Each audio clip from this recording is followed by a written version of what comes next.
In which of the following combination will the center of mass remain at the origin? If you look at the origin here, it is the point of intersection of the diagonals, right?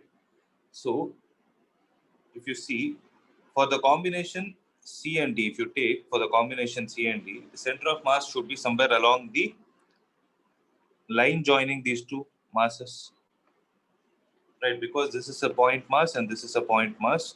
We know when the point mass is aligned, when both the point masses are aligned along the same one-dimensional axis, that is one dimension, then the center of mass will lie somewhere in between. If you look for the point C and D, in between C and D, there is no origin. So this combination is not possible. Similarly, for A and B, it is not possible because A and B also doesn't have origin along the line joining them. Now you can talk about A and C and B and D. Right. So in which of the cases is it possible? That's what we need to see.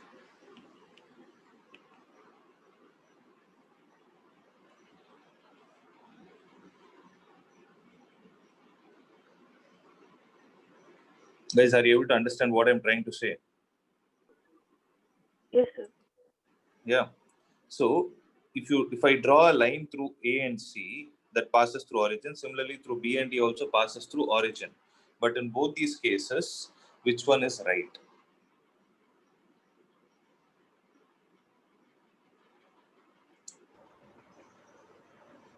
A and C. A and C. Reason? Why not B and D? Why are we rejecting B and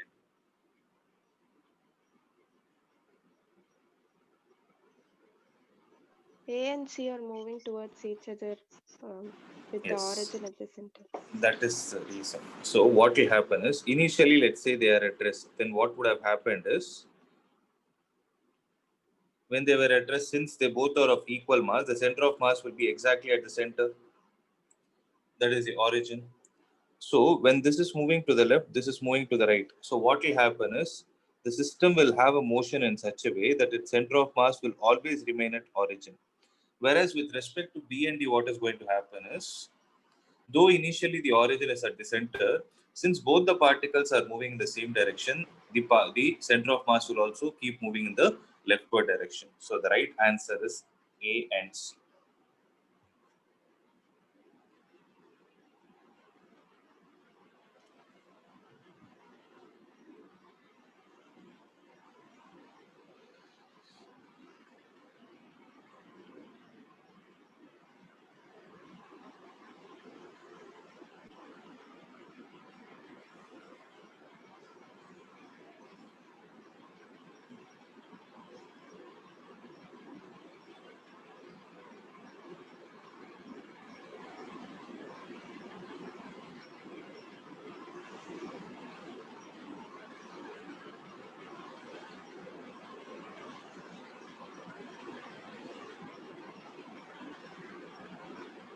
Done.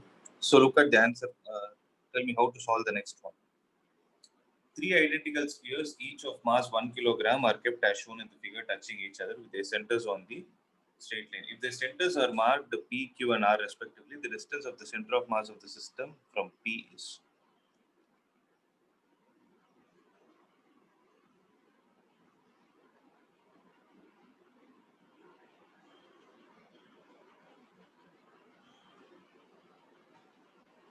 So he told three identical spheres. Spheres are extended objects.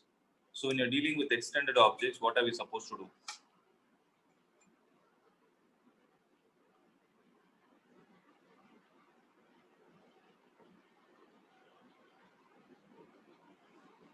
First, consider their center of masses and treat them as individual particles. Right? So what I'm trying to say is, the same diagram can be redrawn like this. You can say that three masses M are placed like this along the x direction, such that the initial point can be taken as origin. How much is this distance?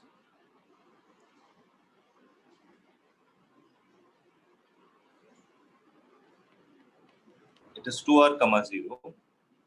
How much is this point? What is this point? 4r, 0. 4r, 0. Now calculate the center of mass and tell me. So taking the point P as origin, because the distance of center of mass of the system from P means P should be considered as origin.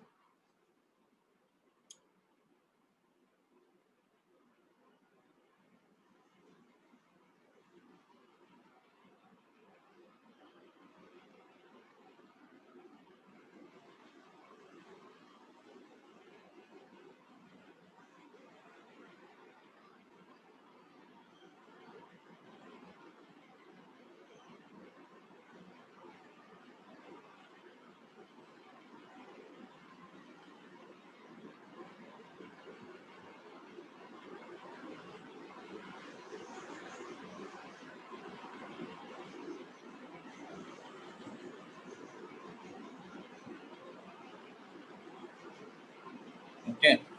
So actually, since the options are given in terms of PQ, QR, and PR, you can say PQ is 2R. Right. So what we can do here is we can take the coordinates like this. PQ, 0. Similarly, here it will be PR, 0. Now do. So M into 0 initially for point P, how will you write? M into 0 plus M into PQ for second one plus M into PR for third one, the whole divided by 3M. So M will get cancelled. You will get PQ plus PR, the whole divided by.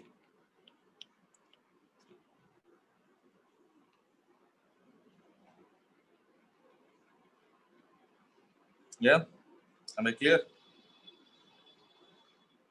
Yes, sir. Yes, sir. So we'll do two more problems. 17th one. A ladder is leaned against a smooth wall and is allowed to slip on a frictionless floor. Which figure represents the trace of motion of its center of mass?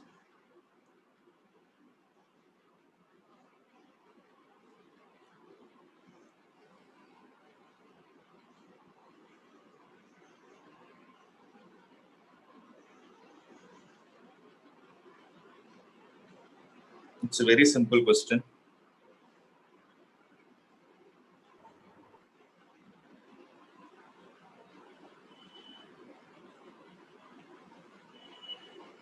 They're asking, how does the center of mass position keep varying with respect to time?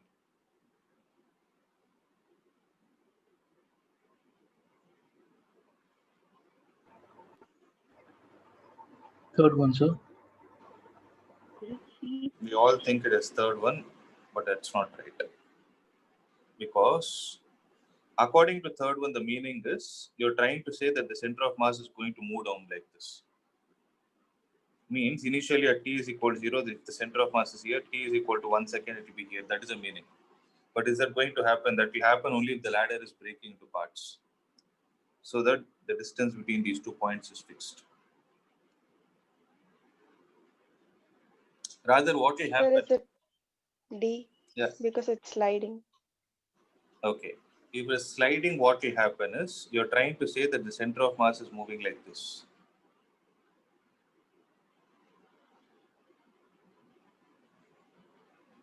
So how you are supposed to solve this is,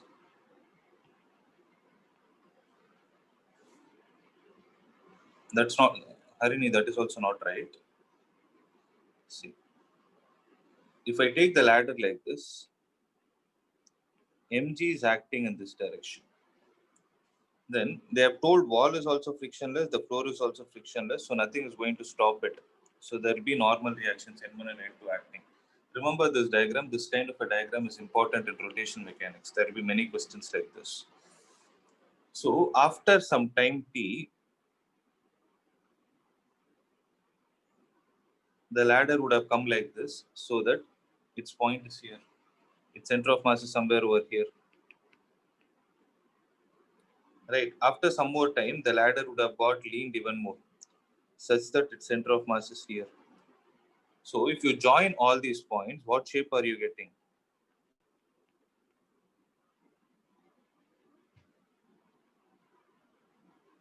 Now tell. Yes, sir. Got it? Yes, sir. So most common mistake is we will only look at the center of mass and not worry about the points. You not worry about joining the points, the trace along which it is moving. Okay. So the answer is A. 18th one. The two particles X and Y initially at rest start moving towards each other under mutual attraction. If at any instant the velocity of X is V and the velocity of Y is 2V, the velocity of the center of mass will be. You already know the answer. 0. Yes.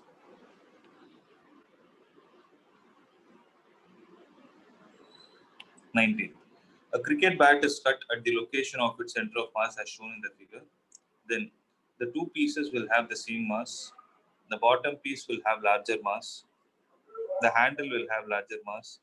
Mass of handle piece is double the mass of the bottom piece.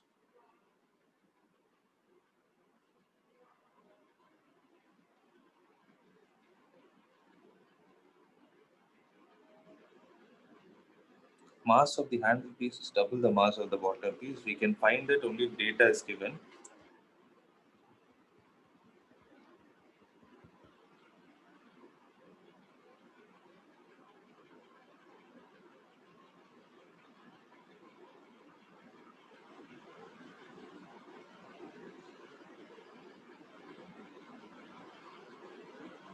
See, I don't think we can solve this again because the data is not given.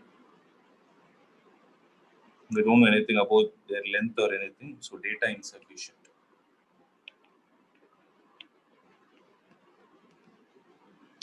You can't conclude anything. Last problem. Consider a system of two particles having masses m1 and m2. If the particle of mass m1 is pushed towards the center of mass of particles through a distance t, by what distance would the particle of mass m2 move so that to keep the center of mass at its original position? This is a good question.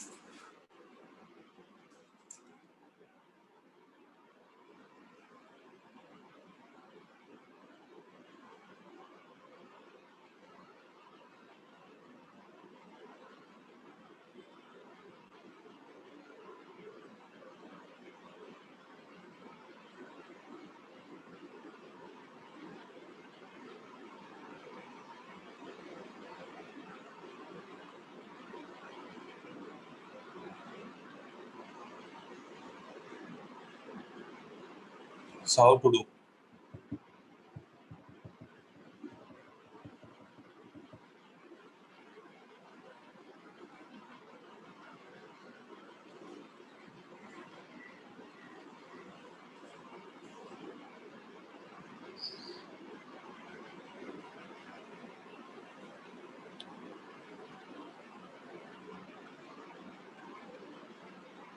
Yes, how to do?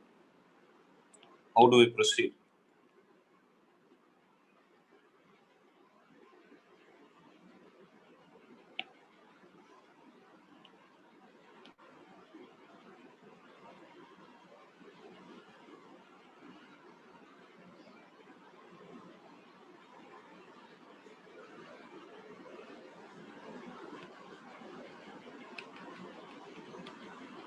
Consider a system of two particles having masses m1 and m2. If mass m1 is pushed towards the center of mass of the particles through a distance t, by what distance would a particle m2 move so as to keep the center of mass of the particles at its original position? So if this is mass m1 and this is mass m2, okay, I don't know which mass is greater. So assuming m1 is greater than m2, can I conclude that the center of mass is somewhere close here?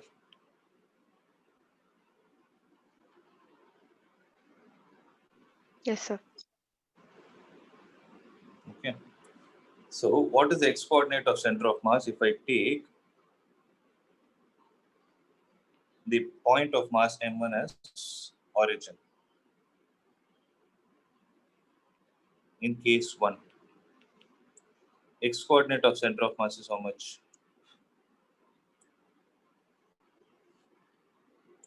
m1 into 0 plus m2 into, have they given the distance of separation between them? No, sir. Nothing, right? So let the distance of separation between them is d dash, or we'll have it as x, no, we'll have it as y. So m2 into y divided by m1 plus m2. So the coordinate of this point is m2y, m2y divided by m1 plus m2. Now what are they saying? M1 is pushed by distance d towards what? Towards the center of mass. By what distance should the particle m2 be pushed?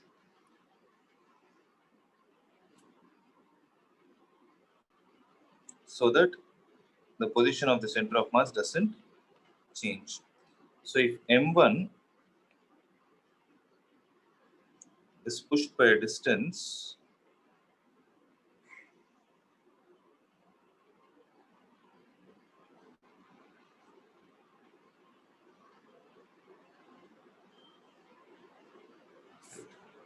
the particle of mass pushed towards the center of mass of the particle through a distance d. Okay, so it is pushed through a distance d. Now tell me, should m2 be pushed towards or away? Towards. So if you push m2 towards, how you maintain the center of mass at the same point?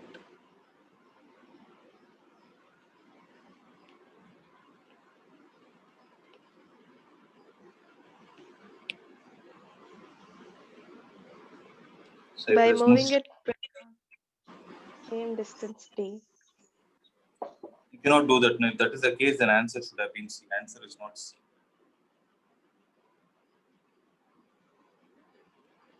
You cannot move it like that.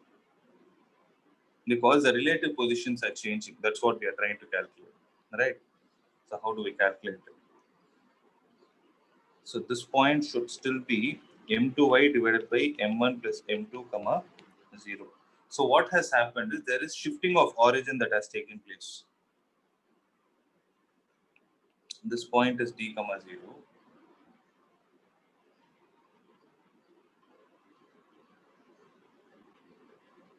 So with respect to this position, let me say m2 is pushed through a distance of d dash.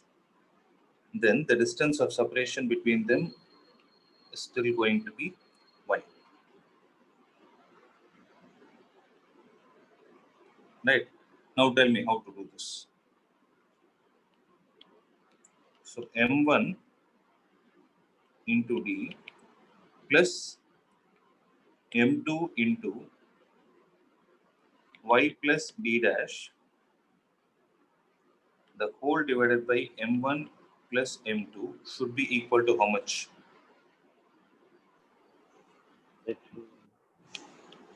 m2y divided by m1 plus m2. Correct? But y is also an unknown, right? m1 plus m2 will get cancelled. So m1d plus m2y plus m2d dash is equal to m2y. So this and this will get cancelled, which implies m2d dash is equal to m1d. So d dash will be how much? Minus, right? Minus m1 by m2.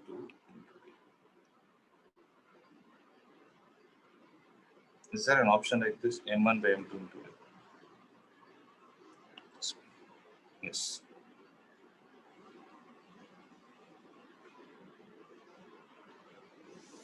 So what does this negative sign indicate here?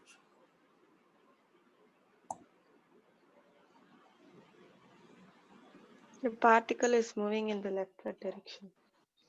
So here, both the particles are being moved towards the center of mass. So what we did is, we didn't know, since we didn't know the value of the masses that we have taken into consideration, we assumed that both are moving in the same direction. But to maintain the center of mass at the same position, what should happen is both the particles should be moved towards each other.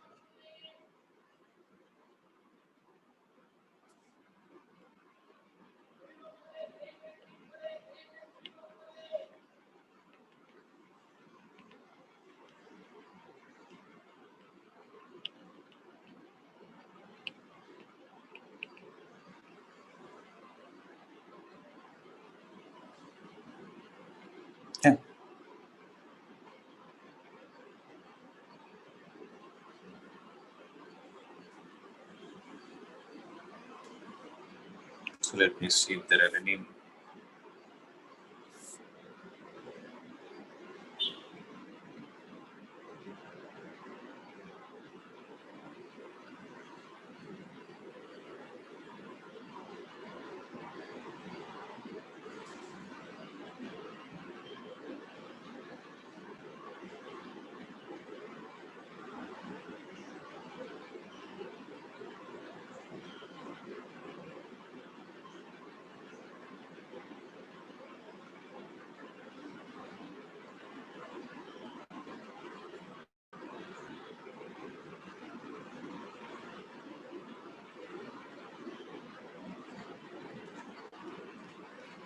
So remaining problems we can skip. So did we do any previous JEE problems in the last class?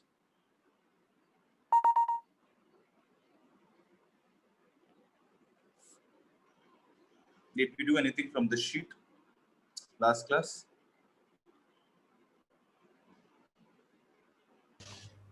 Yes, No, sir.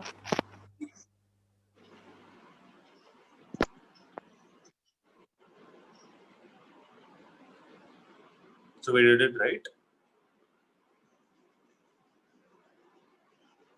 Yes, sir, we did.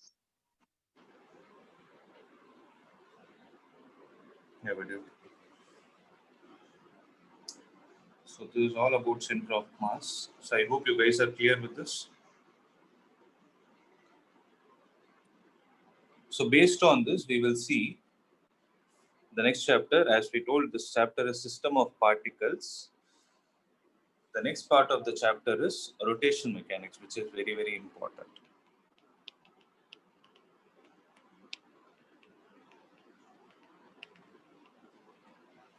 Okay. So this chapter is called rotation mechanics. Now tell me one thing. We have already learned something called as circular motion.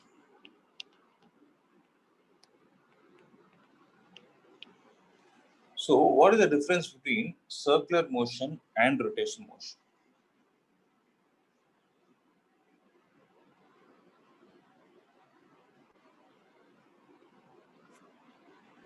rotational motion is rotating around an axis. Okay. What about circular motion? So when do we know? When they say that the particle is in circular motion, okay, or when they say the particle is moving along the track of a circle, how will we know whether we are supposed to use circular motion concept or rotation mechanics concept? By looking at a question, what keywords do you get? When the particle is possessing a circular motion, it will not have any torque. Okay. Okay, let's keep all those torque and everything aside. So I just want a better description. Like, when do you know, yes, this question is related to rotation mechanics? And when you look at another question, you say, yes, it is related to circular motion. When is it going to happen? See, the example for that is, let's say there is a circular track. Okay, there is a circular track.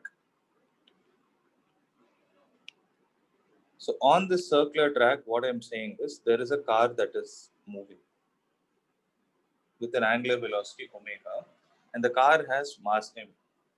If I ask you to describe the motion of this car, are you going to say it is a rotation motion or circular motion?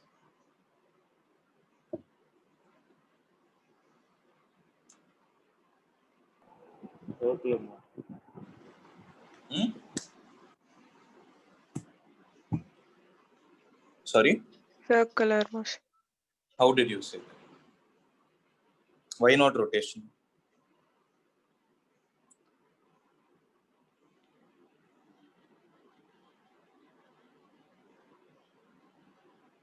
Because Sir. though car is a big object, right? But compared to the size of the track along which it is revolving, the car is considered to be a particle. Okay. So when the dimensions are generally ignored, if you say a particle is moving in a circular track, then that is called as circular motion. Whereas if you go close to the car and you concentrate only on the wheels of the car, then now tell me, is the wheel revolving? Is the wheel in rotation motion or circular motion? Rotational motion. The wheel is in rotation motion because the wheel will be fixed to an axle, and let's say the wheel is revolving with an angular velocity omega dash, then you can say that the wheel is in rotation motion about an axis. So wherever you use the word rotational, then we need to define a term called as axis. Whereas the wheel is made up of many particles, right? So if I ask you about the motion of each particle with which the tire is made up or the wheel is made up of, then those particles are said to be in circular motion.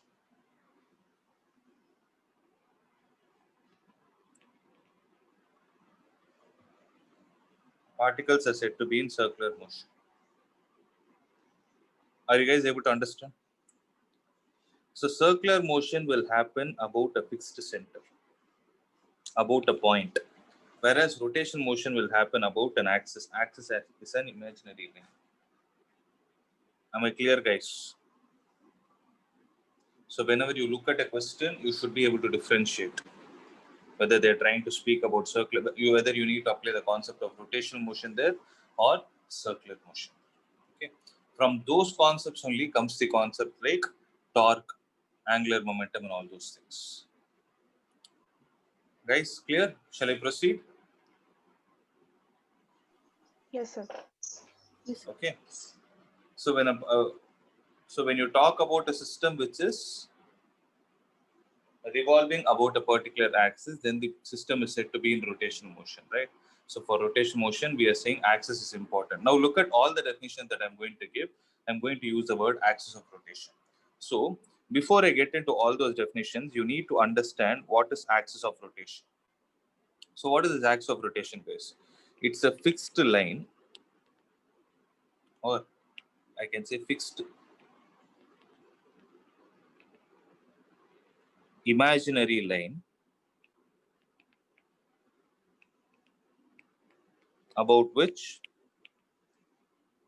a system is revolving. So in that case, I can define two types of axis of rotation. What are they? So axis of rotation are basically classified into two important types. So when you solve the problem, these are all the questions you need to ask.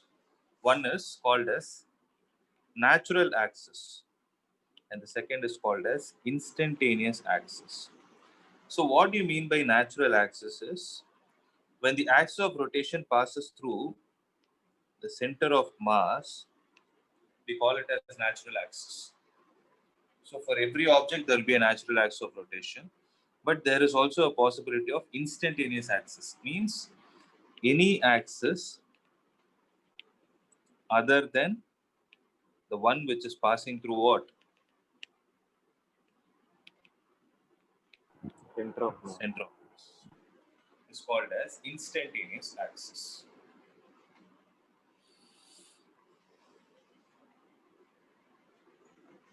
Okay.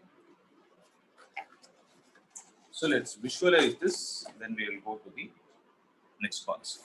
So I'm switching on my video, just see.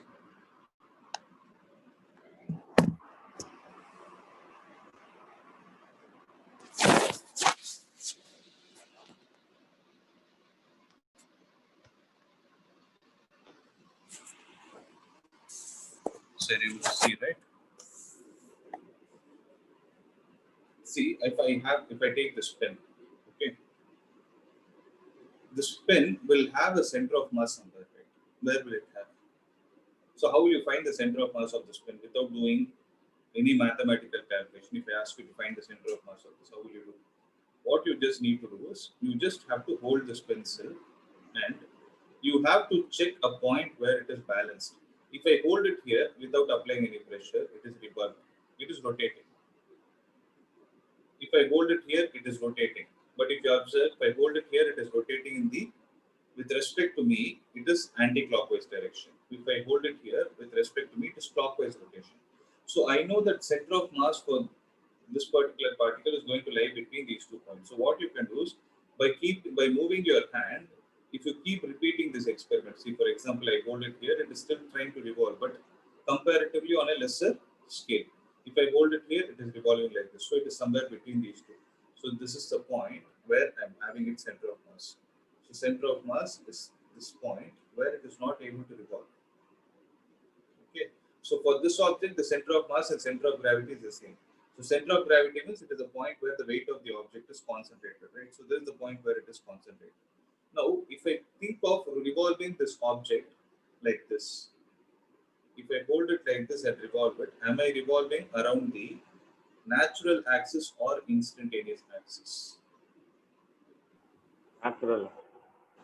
So this is called as natural axis of rotation. Means this pencil is revolving, whereas the particles with which this pencil is made up of are in circular motion with respect to the fixed point, which is called as the center of mass. Right? So when you revolve it like this, you are revolving it about its natural axis of rotation. But it is not necessary that we always need to use this axis only for rotation. It is up to us. Depending on the requirement, we can think. If I am able to hold it here, that is, if I am able to insert an axis like this, and if I make it rotate in this way, so you are able to observe it is revolving about this axis. So this is what is called as instantaneous axis of rotation. So whenever you look at the question in this chapter, you need to raise the question. You're trying to talk about which axis of rotation. So depending on axis of rotation only, all the formula will come into picture. Guys, am I clear? Yes, sir. Yes, sir.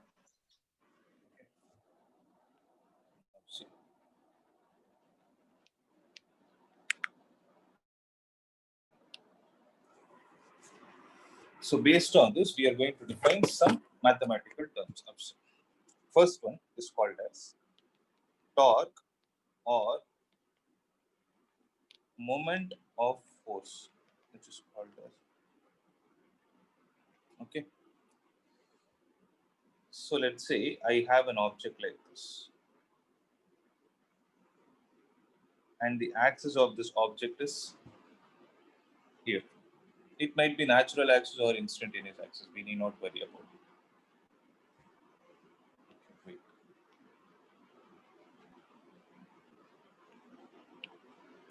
Or I will take it like this. If there is an axis of rotation and there is a particle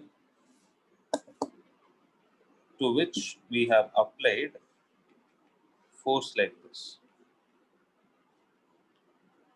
Let's say this distance is r.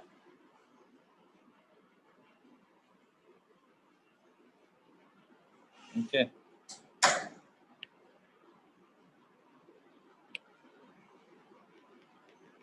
If I take this angle as theta, then what is the torque experienced by this particle? So when you talk about torque, you can speak in 2 terms. One is in vector form. So torque vector is given as r vector cross f vector. When you write the same, or else you can write it as rf sine theta into n cap. So what does this n cap represent? N cap is a unit vector which is normal to both R and F vectors. normal to both r vector and f vector, right? So torque, if you write it in the scalar form, then how do you write it?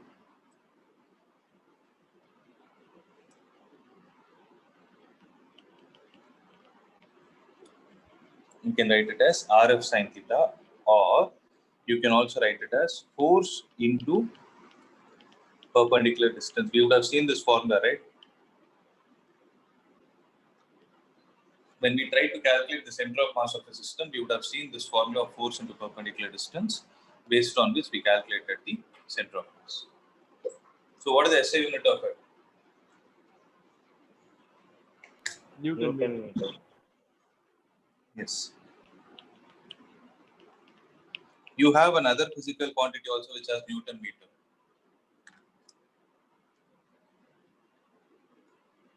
Work done. Yes. But in the case of work done, that Newton meter is called as joule. But in the case of torque, you don't call it as joule because joule is a unit used for work. Here it is simply called as Newton meter. That's it. You should not disturb it. Okay. Make a note of this. So, one more meaning. The commonly used term is this word moment. So, moment is related to rotation. Okay. Moment of force. Force is related to translational, right? So, moment, see, I'm telling moment doesn't mean rotation. Moment is related to rotation, okay? So, if you talk about the rotational equivalent of some translational physical quantity, then that is going to give us the rotational physical quantity. For example, moment of force gives us something called as torque. Okay. Similarly, if I try to define a term like this, moment of linear momentum, then what will this be called as? Angular momentum. That's it. So moment of linear momentum, or we call it as angular momentum. Angular momentum is represented by the symbol L. So L is also vector.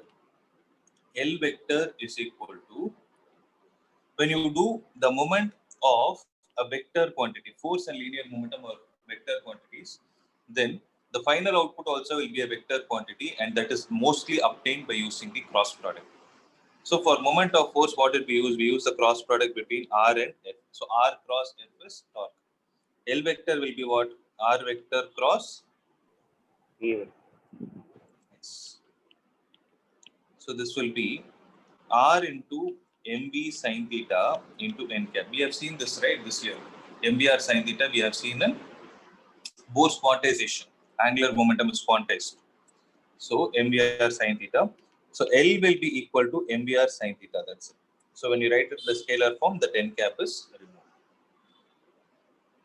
So what will be the SI unit, guys?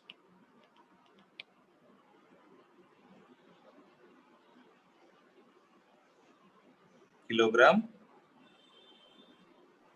Meters per per Second. second. Don't write it as second square.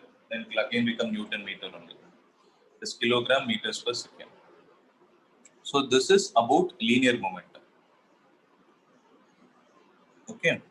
The third term that we are going to see is moment of inertia. Here also moment. So moment is something related to rotation. Inertia means speed. Inertia means what? Mass. Something which is Inertia. kinetic. Inertia is not mass. Inertia is directly proportional to mass, but inertia doesn't mean mass. Tendency of an object to resist any form of change in motion. Okay. So it is right.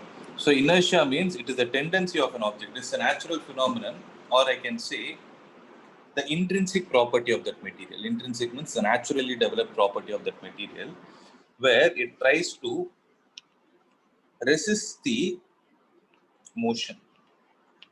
Okay. So we will simply call it as inertia if it resists translatory motion. We will call it as moment of inertia if it resists rotational motion. Okay. So here the difference is, in the case of translatory motion, we saw that inertia is directly proportional to mass, whereas we cannot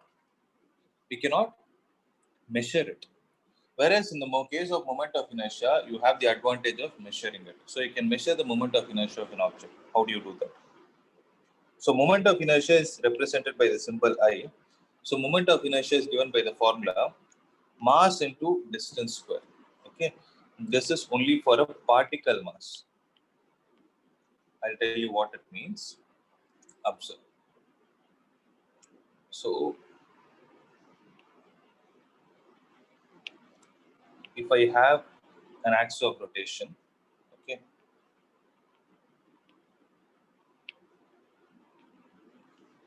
and there is a particle of mass m here, which is at a distance r from the axis of rotation, then the moment of inertia of this particle is given by the formula I is equal to m into r square.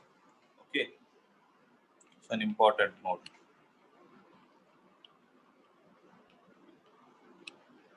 M1, M2, M3. If there are many such particles like this, okay, there are many such particles like this which are at a distance r1, r2, and r3 from the axis of rotation, then what will be the moment of inertia of the system?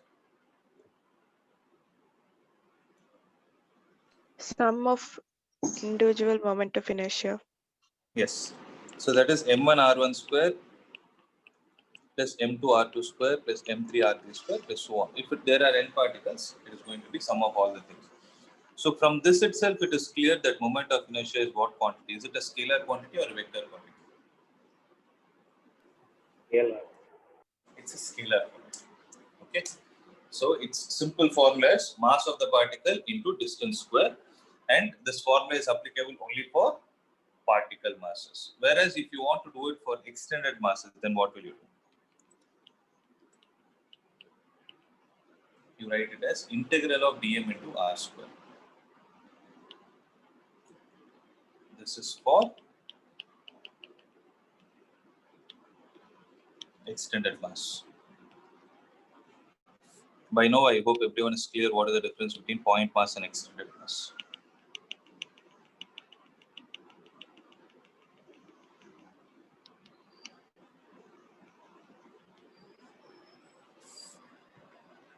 Okay.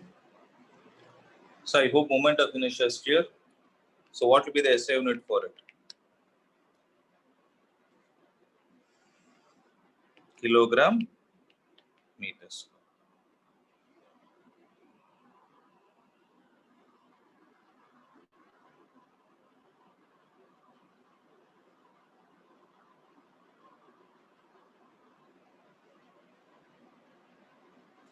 Okay. Now we will see what is the relation between all these physical quantities. Okay. Now tell me, what is the relation between distance and angular distance?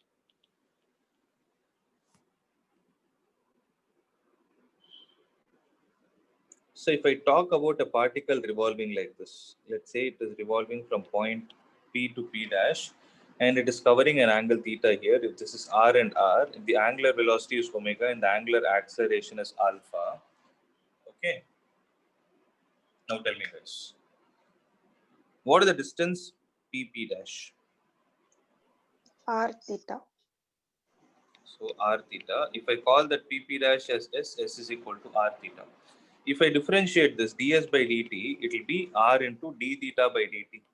So ds by dt represents linear velocity v is equal to r into d theta by dt is omega. Again, if I differentiate this, dv by dt will be equal to r into d omega by dt, which implies dv by dt is what? Linear acceleration. Linear acceleration is equal to r alpha. Am I clear? So we know all these relations, right? Now, I know that F is equal to mass of the object into acceleration of it, right? So which implies, can I write torque is equal to R into F into sine theta? I'll write it like this. I'll write it as force into perpendicular distance. We know that force is mass into acceleration into what is the perpendicular distance? Let's call it as R. Where perpendicular distance from where? From the axis of rotation. So m into, in the place of A, I can write it as R alpha into R.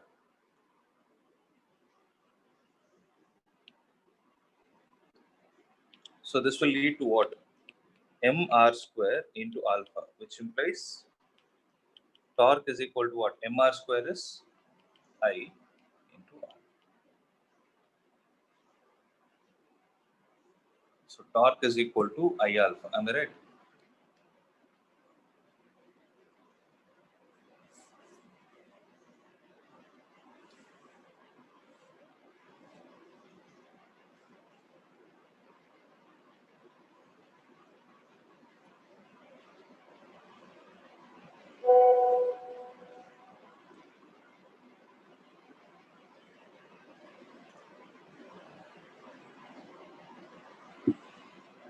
Got it? Similarly, angular momentum is equal to what? That is, I'm taking the heading as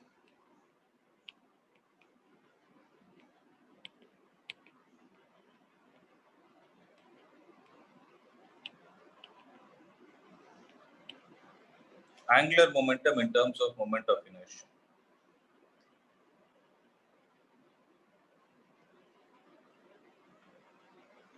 So how do we write?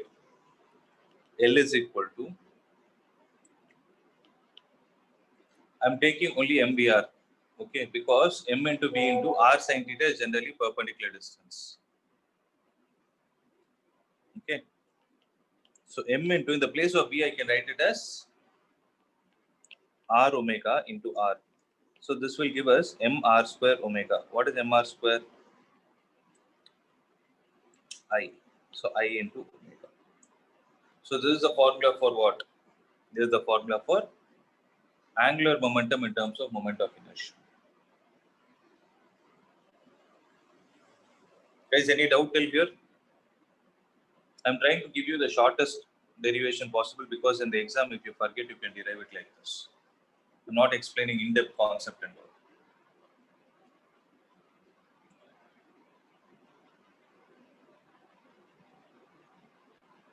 Shall I proceed? Yes, sir. Now, what is the relation between torque and angular momentum? So we are saying torque is equal to I alpha, L is equal to I omega. So if I calculate what is dl by dt, what will I get? I into d omega by dt. That's nothing but I into alpha. Right, but what is I alpha? It is torque. So from this, what can you conclude? Torque is rate of change of which momentum? Angular momentum. Angular momentum.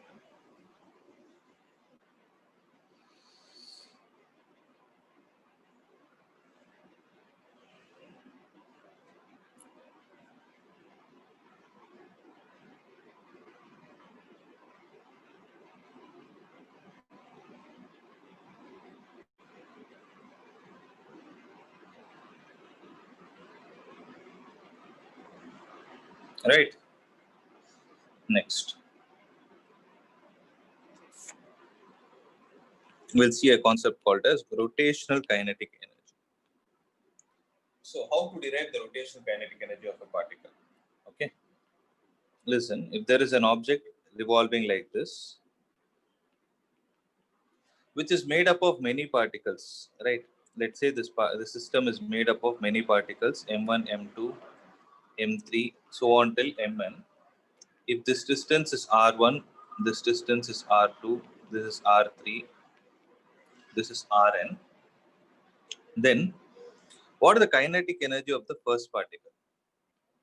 So when I say kinetic energy, there is only one formula. What is it? It is half into mv square. So let's say the velocity of the first particle is v1. So it will become half m v1 square. Similarly, what is the kinetic energy of the second particle?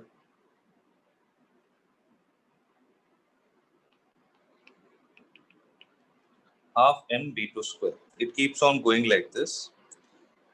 What will be the kinetic energy of the nth particle? Half m1 v1 square, m2 v2 square. It will be mn into vn square. Am I right, guys? So let's say this whole system is revolving with an angular velocity omega. Okay. And this is a rigid object. So what do you mean by a rigid object?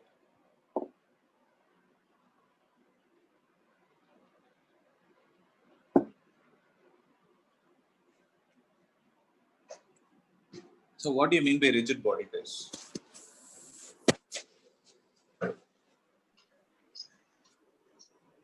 The distance of the particles from its axis of rotation remains constant. So I can say the relative distance between any two particles is going to be a constant, right? So when you talk about a rigid object, one important point that should come in your mind in the case of rotation is, for a rigid object, okay, listen, angular velocity of every particle is same. So angular velocity of every particle is same, whereas linear velocity keeps changing with distance.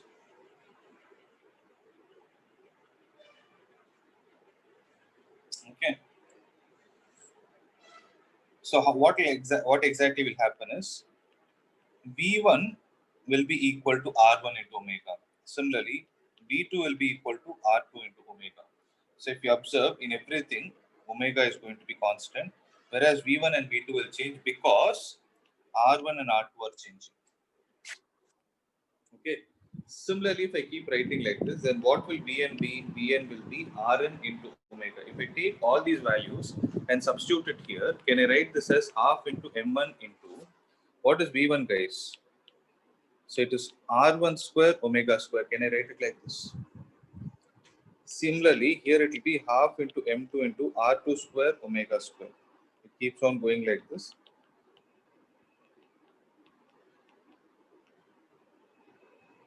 Right. Now, what will be the total kinetic energy?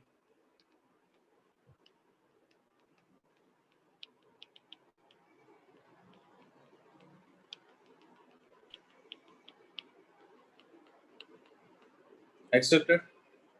Half M1 R1 square omega square plus half M2 R2 square omega square plus so on till half Mn Rn omega Rn square omega square.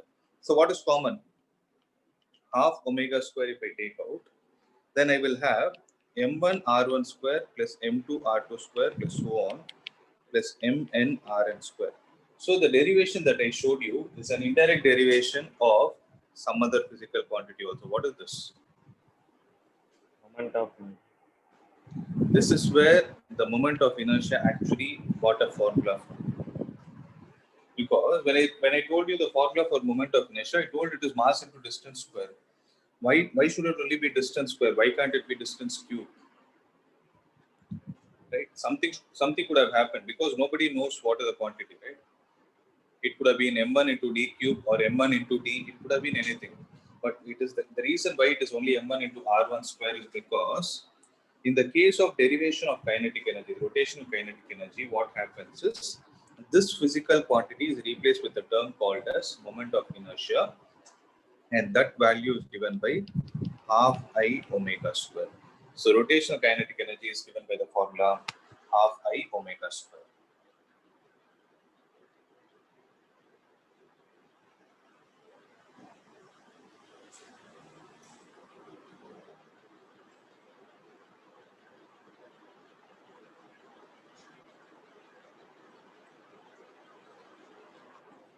Am I clear, guys?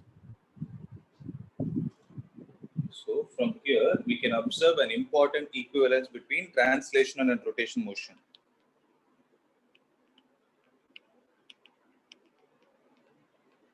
So in translation motion, if I use the word M, that is wherever mass is used. In rotation motion, it can be replaced with moment of inertia. In the case of translational motion, wherever displacement is used, can be replaced with angular displacement. Wherever velocity is used, angular velocity. Wherever acceleration is used, angular acceleration. Right? Wherever force is used, F is equal to M into A. Here, torque will be used. Torque is equal to what? I into alpha. because I told you mass is replaced with I, A is replaced with alpha. Similarly, if I talk about kinetic energy, it is half mv square. Here it will be half I omega square. Right. Next. So 1 minute. Linear Will momentum. Scroll up. Sorry. Will you scroll up after you finish reading this, sir?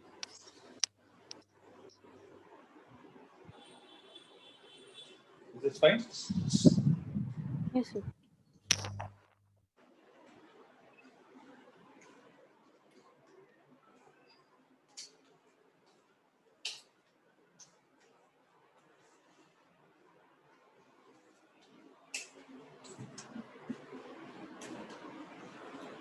Are you done? Yes, sir. Done, sir. Thank you. Yeah. So P is equal to mv, L will be equal to I into omega. Right. Similarly, if I calculate the work done, so work done here will be force into displacement. Here work done will be what? You guys tell me. Torque into theta. We'll get torque into theta. Similarly, if I need to calculate for variable force, if it is integral of FDS, here it will be integral of Tau d theta. that's right. Next. Equations of motion will be S is equal to ut plus half at square. Here it will be theta is equal to omega naught t plus half alpha t square. Similarly, v square minus u square is 2as. Here it will be omega square minus omega naught square is 2 alpha theta. V is equal to u plus at. Omega is equal to omega naught plus. Got it? These are all the formulae that we are going to use.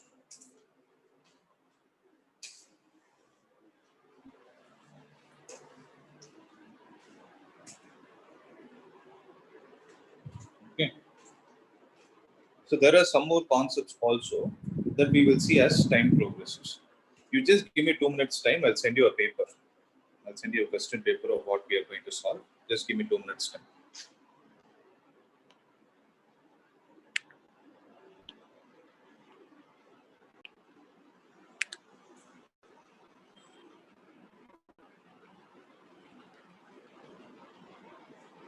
I hope you got it right.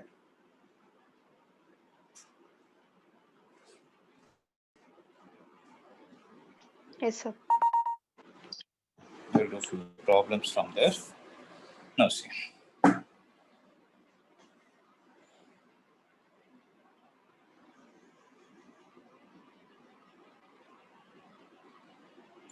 So we will do problems which are based on basic concepts of rotation motion, moment of force or torque, angular momentum, and its conservation with application. See, this conservation part alone, we'll do it later. Okay.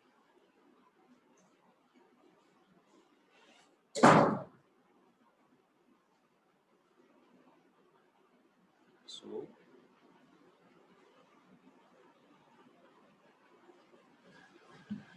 we can do from the 11th problem. So look at the 11th question. There is an automobile engine which develops 100 kilowatt when rotating at a speed of 1800 revolutions per minute. What torque does it deliver?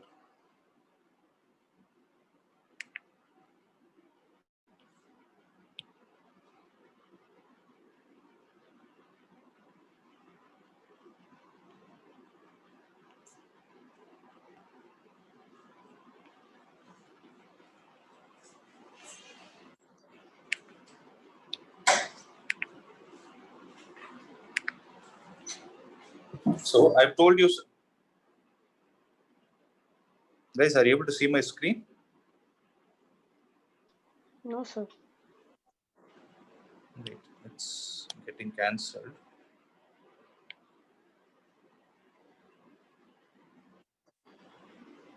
No? Yes, sir. Now see. So when we talk about power, power is what? Rate of doing work, dW by dt, This dw by dt also has another formula, force into velocity. That is actually Fp cos theta. You guys remember this? Yes, sir. Similarly, in the case of rotation motion, you guys tell me what will be the formula. T omega If I, cos theta. if I write it as F into V, I just write it as F into V, force into velocity, then power will be what? Torque into omega. So that is a question. That is a topic on which this question is dependent on. So an automobile engine delivers a power of 100 kilowatt, right? So 11th question, power is 100 kilowatt. That is 100 into 10 power 3 watt is rotating at a speed of 1800 revolutions per minute. This is one of the misleading factors. So they use the word speed, but what have they given us? Have they given us speed? Angular Sorry? Omega per time. No. No. That's what I want you to concentrate. They've not given us speed. They've actually given us the frequency. Because frequency is what is defined as number of revolutions per minute. F is given as 1800 revolutions per minute, or this is 1800 revolutions per 60 seconds. So that will be 30 revolutions per second. They have actually given us frequency. But how do you find omega, guys? 2 pi Omega f. is 2 pi, f. 2 pi f. So it will be 60 pi. Omega is measured in radian per second. Be careful with this, okay? Now we know the formula, power is equal to torque into omega. So power is what? 100 into 10 power 3 is equal to torque into omega is 60 pi. Now you can calculate it, right? Pi you can write it as 22 by 7 and then calculate it. That will give you the required answer.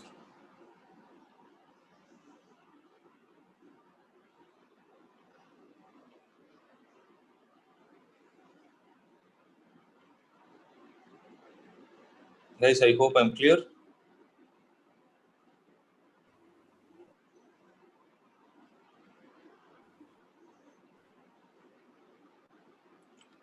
Let's do 200. Let's do the 12th problem.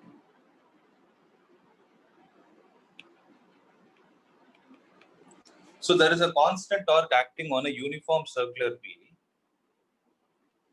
and changes its angular momentum from A0 to 4A0 in 4 seconds. The magnitude of its torque is. How to solve this? So dl by integration That's right. dl. So torque is equal to delta L by delta T. Here it is average value. Because 4 seconds is not instantaneous. In 4 seconds means average. At 4 seconds means instantaneous. Okay. So delta L is what? 4A0 minus A0 divided by 4. So that will be 3A0 by 4.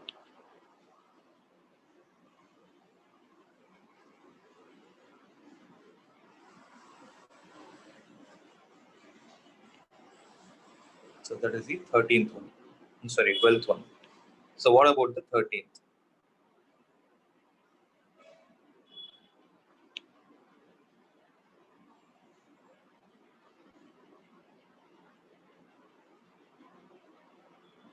Now look at the 13th one.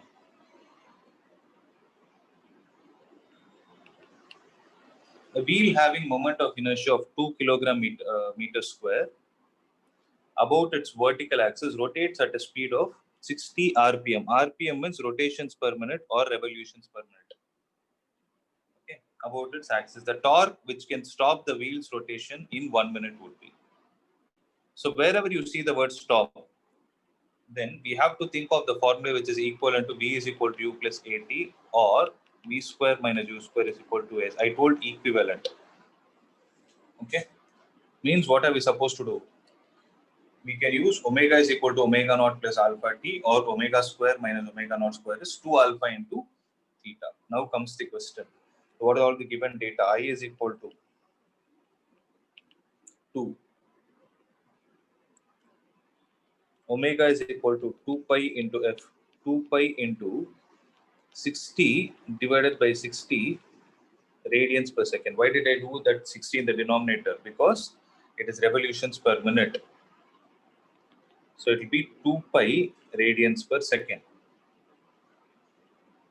The torque which can stop the wheel. So we need to find the value of alpha.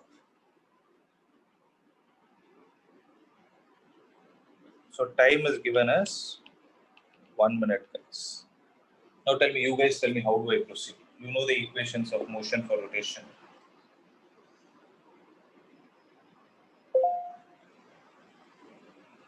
They're asking what is the torque. For me to calculate the torque, I have the formula I into alpha, where I is known to me. My work is to find what is the value of alpha. So we can find alpha using omega minus omega naught is equal to alpha t. That's it. So what is the value of omega? 0. Omega is 0. So this is omega naught. So minus 2 pi is equal to alpha into the time taken is 1 minute. That is 60 seconds. So alpha will be pi divided by 30. Now what will be the value of torque? Torque is equal to I into alpha. So I is 2 into pi by 30 with a negative sign. So answer is pi by 50.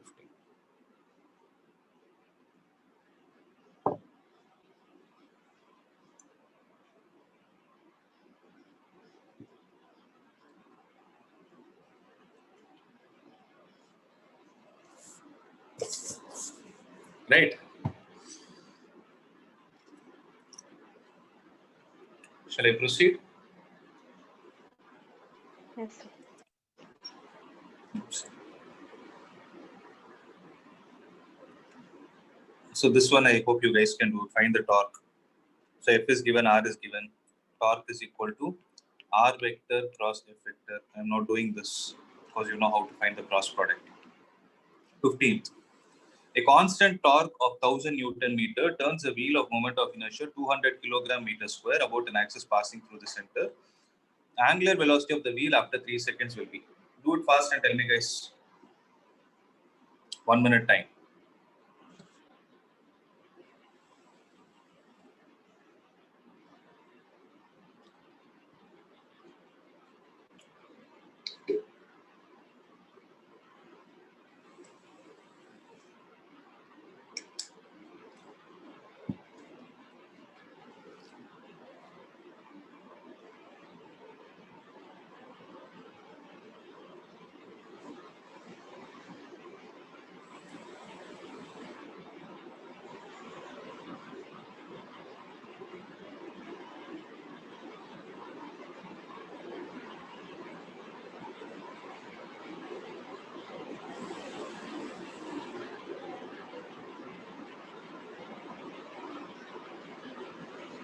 Sir, is it 15 radian per second?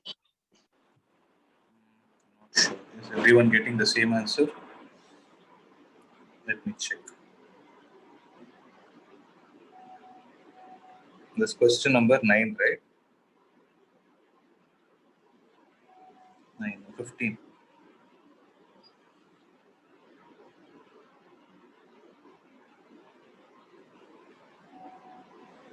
Yeah, 15 is right. Option E. That's right. I hope everybody got the answer.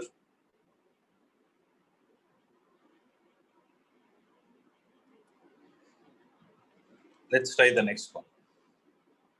So the torque of 30 Newton meter is applied on a 5 kilogram wheel whose moment of inertia is 2 kilogram meter square for 10 seconds.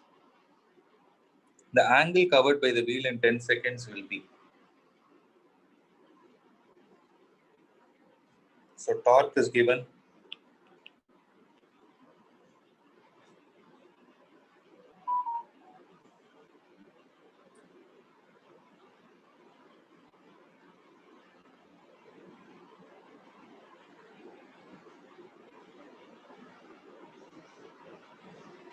Then mass is 5 kilogram.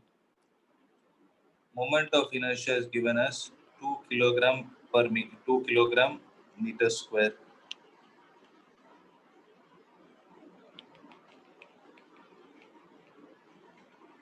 Time is given as 10 seconds. The angle covered by the wheel in 10 seconds.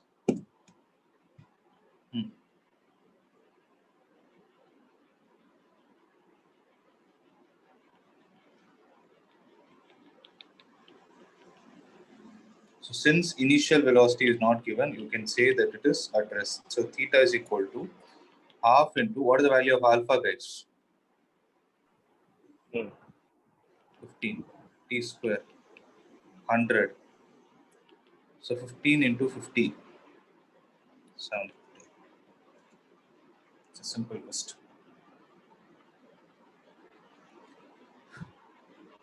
So next is a good question. Let's see.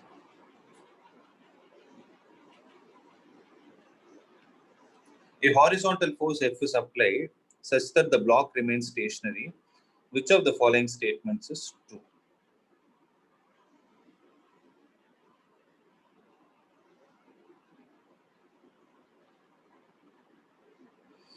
A horizontal force F is applied such that the block remains stationary. Then which of the following is true? So when they say stationary, can I call it as equilibrium? So for any object to be at equilibrium, what are all the types of equilibrium that it needs to possess? It needs to have rotational equilibrium and Translatory equilibrium. translational equilibrium. So what is going to happen here? So F is equal to mg, where small f is the frictional force.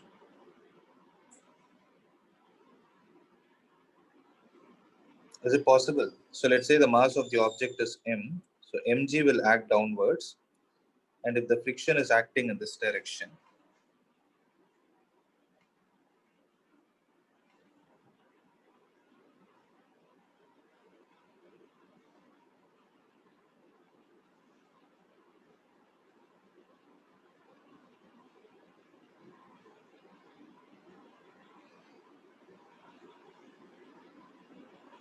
so we need to think about this.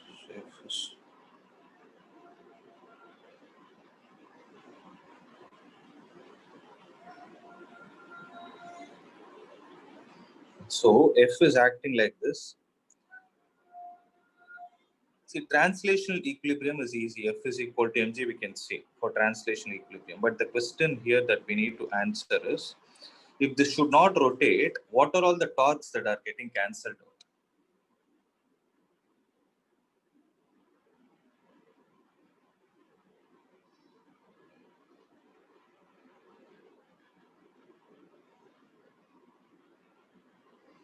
So if I take this point as O, if I ask you what is the torque acting about point O?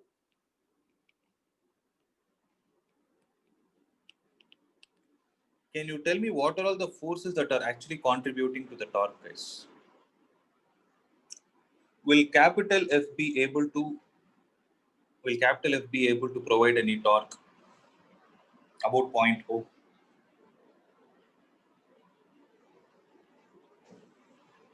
So what is the basic formula for torque? Torque is force into perpendicular distance. Guys, this is a slightly tricky question. Concentrate here. F is equal to mg is not the right answer. We have to check. So tell me, guys, what are all the forces that has the tendency to provide torque in this case?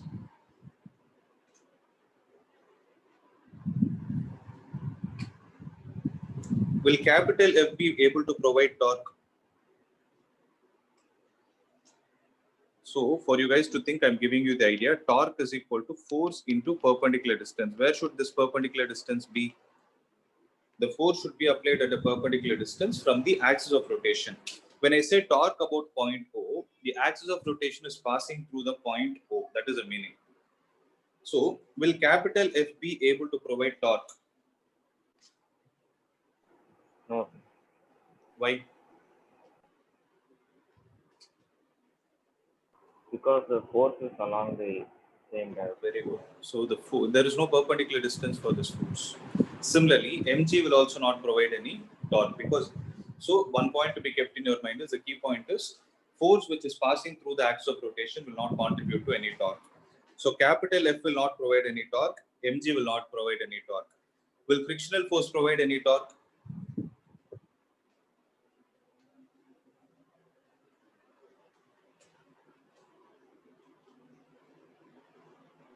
Yes, sir. Yes. So when the frictional force is providing a torque, it will put the system in clockwise rotation. Now, they have clearly mentioned that the block remains stationary. If it has to remain stationary, there should be a counterclockwise torque that needs to act. So what is the other force which is possible which can provide the counterclockwise torque? We have not drawn one force in the diagram. What is it?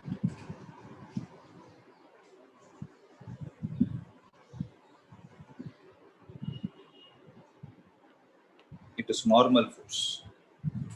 So what happens is friction will try to put the system in clockwise rotation, and the normal force, it will not act in this direction. Rather, it will act below the axis of rotation so that it is providing the counterclockwise torque to ensure that the system does not rotate. So they have asked which statement is false. F is equal to mg is true. Capital F is equal to n is true because these two pertain to translational equilibrium. Capital F will not produce any torque. That is true because it is passing through the point O. So what is the right answer? Normal will not produce any torque according to this question is false. Normal will produce a counterclockwise torque to oppose the frictional force, frictional torque. Guys, clear?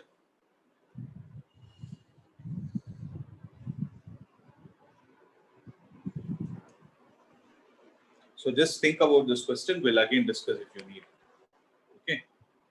Since it's already 8:28, we'll wind up. Just wait for a minute.